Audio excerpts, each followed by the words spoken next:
Hi there! Today I'm going to be filming my April TBR. Oh, that was cringy. So, if you can't tell by that opening, I missed a very important milestone on my channel. March 26, 2019 was the day I posted my very first video on this channel. It was a vlog. I figured for my first real video, I would make like a reading vlog of me doing that, of reading that book. It was a reading vlog for The Winner's Kiss by Marie Rutkowski. I had just started watching Chelsea Palmer's channel, and she had started a book club on Facebook, the Page Turners, and this was the book that they were reading. So I was like, I've been thinking about making a booktube channel for a while. I keep going back and forth. What's the worst that can happen? If I hate it, I don't have to post it. And yeah, I posted it. So, I mean, now I hate it. I watch it now and I'm like, oh my God, what were you thinking? But, in a year I'll probably look back at this video and say the same thing. One thing that I thought was cute watching that video though is apparently I still end my videos the same exact way. So yeah, that's it for this reading vlog, and I will see you in the next one. Bye. So luckily I've gotten rid of the cringy opening, and I have improved the slightly less cringy closing of my videos. And my editing's gotten a lot better. But anyway, so I really wish I had a birthday hat or some sort of prop, one of those little blower things or something. But I'm ill prepared as usual, so I don't have anything festive to put in this video. But happy Booktube birthday to me, I guess, a few days late.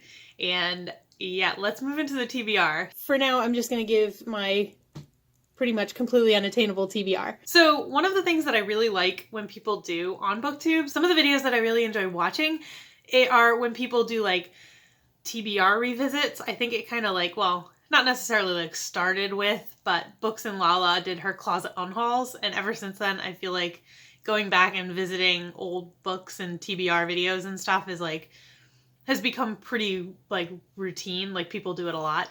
So I wanted to give it a shot, since my second video on Booktube was my April TBR for last year.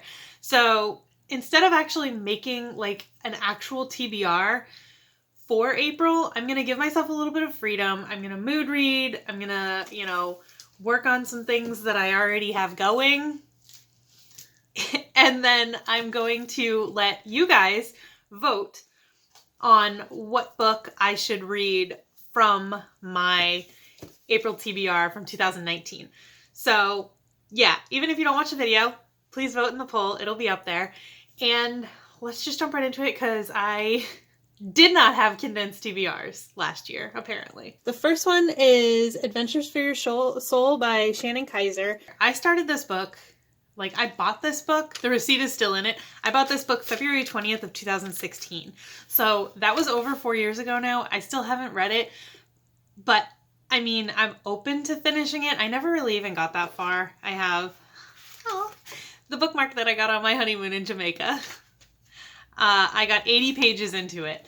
And what threw me off about this book was there were kind of you're supposed to stop reading and pull out a journal and kind of journal a little bit and kind of soul search while you're reading it. And that just kind of threw me off, because I was I just want to read the book and get the information. But then I felt I kind of had to journal with it. So this one was kind of slow going for me. I wouldn't mind reading it. So that was the first one. The Beauty of Darkness by Mary E. Pearson. I have finished The Beauty of Darkness. I finished that whole trilogy. It's a YA fantasy series, and it's one of my favorite series of all time. I love that series so much.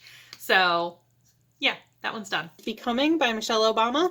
Becoming by Michelle Obama. I read that finally, and I am so happy that I did. I guess that's going to be included in my March wrap-up, so look out for that video to hear my thoughts on that, even though I just gave them to you. Now on to the ebooks that I have.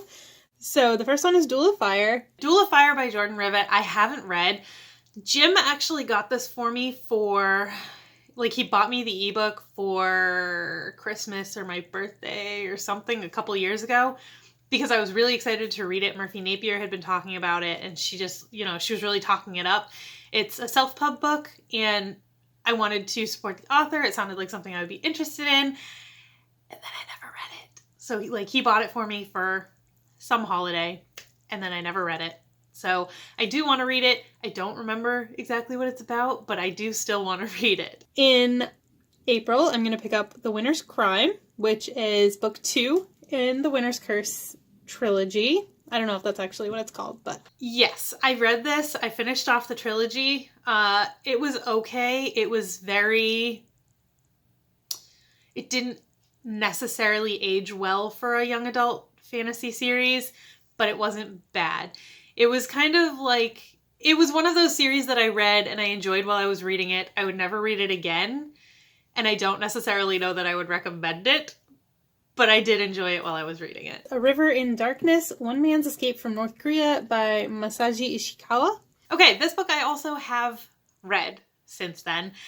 I really enjoyed it. It was a memoir of a man who lived in North Korea and his life growing up there, what it was like, and his escape from there. So, I mean, that's pretty straightforward. It was really good. If you're interested at all in that kind of like inside look in like a historical South Korea, because this book, I mean, South Korea, I'm sure is great.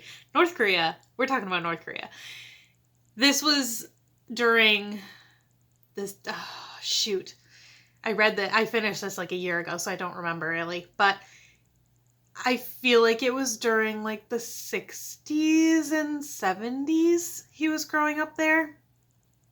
Sometime a while ago that I would consider a more outdated view of what it was like. Although people do say that time doesn't really pass normally there, so for all I know, that's what it's still like. But it was a very good memoir. I really enjoyed it, and if you're interested in what it was like living in North Korea in a point in history, because I can't tell you exactly which one it was, I would recommend reading that. It was very good. The last ebook that I want to get to in April is Grace and Fury, and now I am going to do my TBR jar. Wish me luck, because I really don't know what's in here. Well, I know what's in here. Everything is in here. And my TBR jar. Don't Worry, It Gets Worse by Alida Nugent. 120-something's mostly failed attempt at adulthood. I bought this a long time ago. I said in the original TBR video, I bought this when I was a 20-something and it seemed a lot more relevant. Now I am a 30-something and I feel like I would not really relate to this that much, except in the sense that she was a 20-something writing this book at the same time I was a 20-something going through these things, so it might almost be a little bit of like a sense of nostalgia for me to read this. But I mean, in terms of like actually relating to it, I don't think I would relate very well to this anymore. That being said, I'm not against reading this. I would read this because like it was funny. I remember there was one day, like specifically, I was reading this at the beach with my friend and she just kept asking me like, why are you laughing? Like, what is so funny? And I'm like, this book is funny. So yeah, I would be open to reading this. Okay, so this is Wildfire by Nelson DeMille. So on the back it says there's this mountain hunting lodge and like powerful members of society go there to do whatever, to relax, whatever. And one fall weekend, the club's executive board gathers to talk about 9/11 and finalize a retaliation plan known only as Wildfire. I'm not super into books like this. I said that in the original video again. So, I mean, I don't know if I would really love this, but then sometimes I am in the mood for books like this. So, I didn't read it, but I would be open to reading it. It doesn't sound terrible. It doesn't sound like my cup of tea necessarily, but it doesn't sound horrible. So, yeah, I would be open to reading this. Girl Overboard by Justina Chen Headley? Okay, and then the last one was Girl Overboard by Justina Chen. I read this. It was a snowboarding story about a young girl. I think she was 15. I didn't really enjoy it that much. Like, it was fine, but I was definitely not the target audience, obviously. And it just overall didn't have as much snowboarding as I would have liked. It was more about just like her life and the drama in her life. So, you know, that wasn't really my favorite, but I did read it. And that was it for my April 2019 TBR. So, I made a joke about House of Leaves, but I will get into a couple of the other books that I feel like I might read this month, but it's not like a really, like I said, I'm not giving myself like a structured TBR for the month of April because I kind of want to use April as just like a very mood ready type of month. So yeah, like I said, House of Leaves is on the TBR for April. As of right now, because of the virus, my library has extended all due dates for books till at least May 1st. So I have the whole month of April to work on this if I want to. And spoiler alert for my March wrap up, I did finish Illuminae recently. So I'm kind of like in that mood or in that like mind set or that place where I'm into the weird formatting. So we're going to give this another shot now that I'm kind of more in the mood for it, I think. And if it doesn't work this time, it's probably going to end up being a permanent DNF. So there's that. And then on my Kindle, I am currently working on Twice in a Blue Moon by Christina Lauren. So I'm going to read that in April. And then I also still have Rage of Dragons on here, which I did kind of put on hold just because I needed something a little bit lighter given the current situation. So that's why I picked up Twice in a Blue Moon, but I am also going to read Rage of Dragons in April. So there's that. I want to mention, I'm not going to do a TBR jar this month, but I do still have A Death in Vienna by Daniel Silva from last month's TBR jar. And this book sounded interesting enough to me that I do want to put it on my kind of loose TBR for this month, just because I would kind of like to read it. Like I just said, it sounded interesting enough to me that I would want to pick it up potentially. So yeah, there's that.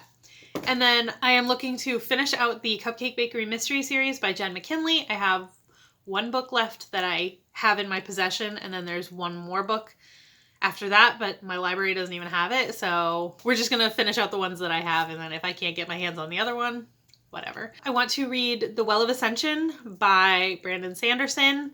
Continue on in that series. All of a sudden, this feels a lot like a real TBR, and I really don't want it to be.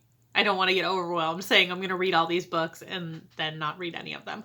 Oh, but one final thing. I do have, what's it called? I'll put up the picture. The Library at Mount Char, I think.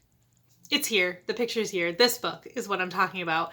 When I did my 100 subscribers video and asked you guys to give me your favorite lesser known books, the first person that responded was Angela at Literature Science Alliance. I will link her channel down below. She's amazing. You should go subscribe to her if you're not. And she was the first person to respond, and this was the book that she said I should read. So it came in from my library. So that is actually on my April TBR. Like if I had an April TBR, this would be the book that I'm going to read. Okay, I think that's it. That is a lot of books that I just threw at you. Please vote in the poll so that I can have one of these books to read. And other than that, I hope you're all having a great day. I hope your April TBRs are full of awesome books. And I will see you next time. Bye!